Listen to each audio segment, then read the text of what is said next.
is a online retailer spread across a few different sites around the world, primarily based in the UK in Manchester. We're also based a few offices in the US, in Germany, and starting to spread even further afield as well. We operate many different e-commerce websites. Lots of them are for our own brands, but some of them are for external clients as well.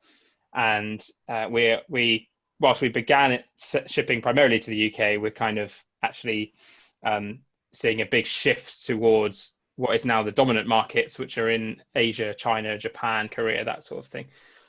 So we are very much a global retailer, and the underpinning all of that is our tech stack. So we have all of our platform is made in-house, which goes from the e-commerce websites themselves, but it also goes into the warehousing platforms that we use, that we all operate ourselves, custom fraud engines, and we have a hosting company and a translation company and all sorts of things all tying together to make that work.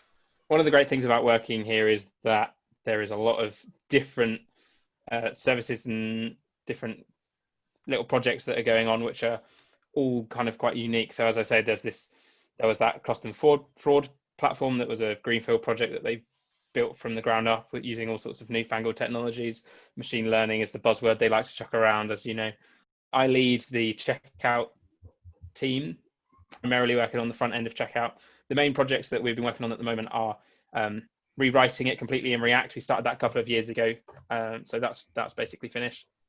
And then we've also been doing a complete redesign, overhauling the UX and UI simultaneously to try and give a better experience, running that through a few different experiments so we can work out the actual impact that those changes have on our customer base. I think the biggest challenges have just been the crazy legacy systems that were in place, trying to find areas that we can optimize and try and bring everything to this nice cohesive way of doing it.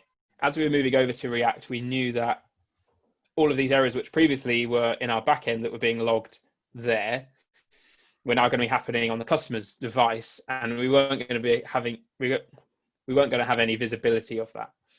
And as we moved more and more to doing front end, whilst there was a little bit of front end stuff going on when it was all running in Java, it's much easier to track that, get alerts, see those customers that were having the problems, what locales they were on, which devices they were using.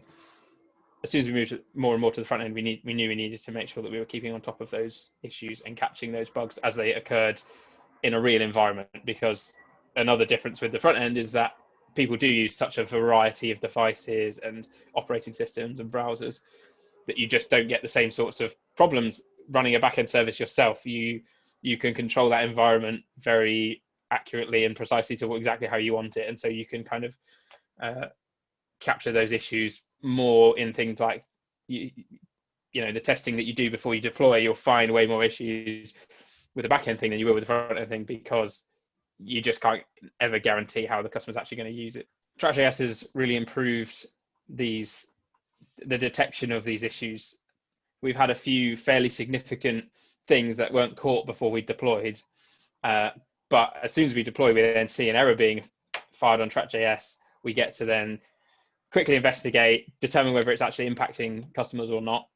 If we do, we just roll back without any hesitation, because there's no harm in putting the old stuff back. It's just given us that extra confidence to be a little bit more fearless with our deployments, not worrying about Internet Explorer issues that we're always going to have, or trying to think, oh, what someone's in a WeChat browser.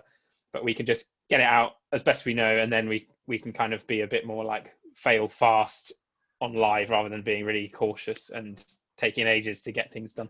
We as a team are kind of full stack, but some people within it are more exclusively focused on different areas of the stack. Some people are a bit more diverse in their skill. So depending on the issue, sometimes I can almost see at a glance now. You get a bit of a familiarity with certain types of errors that come up. Often network connections are dropped, and you go, well, you can't really do anything about that, and we obviously just need to work out ways of filtering those out. But things that look more legit, especially if we know we've just done a release or something, then we will just have a quick chat as a team. It's a bit easier when we're working together. physically, because we can just turn around and say, this looks a bit dodgy, what do you think?